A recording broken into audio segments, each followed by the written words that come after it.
Comme la plupart des personnes aujourd'hui, je pense, qui regardent alors non pas la télévision justement, mais les différentes plateformes de streaming. Je pense essentiellement à Netflix, je voudrais parler de Netflix, aujourd'hui. Et bien, comme la plupart des personnes qui regardent Netflix, je j'ai eu cette période en fait où je me suis, presque demandé tous les soirs ce que j'allais regarder comme film ou comme série. Il y a tellement de choix, tellement de choses à regarder.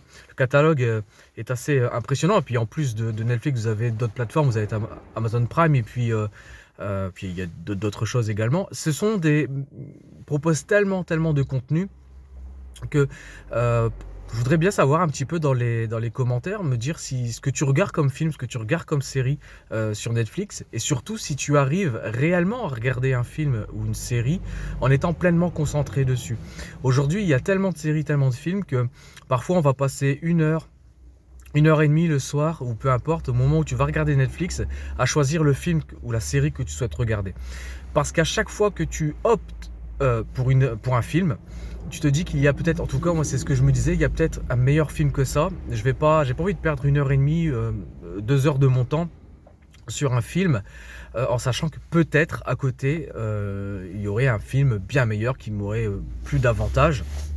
Alors on est là comme ça à ne pas savoir quoi regarder. Et j'en reviens un petit peu à avoir cette nostalgie des années. Bon voilà, moi je suis de 81, avoir cette nostalgie des années entre 90 et 2000. Et je me souviens au lycée par exemple, il y avait les Frontières du réel, X-Files, la série qui était, je crois, c'était le jeudi soir. Et puis il y avait des séries le samedi, etc. Donc on avait un programme télé et on n'avait pas vraiment le choix. Tu avais le choix parmi ce programme, mais tu n'avais pas vraiment concernant le créneau, etc. Voilà, tu avais un programme à suivre. Euh, et aujourd'hui, je ne suis pas en train de remettre en cause les plateformes. Netflix, en l'occurrence, je ne la remets pas du tout en cause parce qu'encore une fois, c'est un outil et cet outil, il faut savoir l'utiliser à bon escient. En l'occurrence, c'est un outil pour le divertissement. Et au lieu de nous divertir, cette plateforme, des fois, j'ai parfois l'impression qu'elle génère un stress, une anxiété. Alors, ce que j'ai décidé de faire, c'est de me faire un programme télé.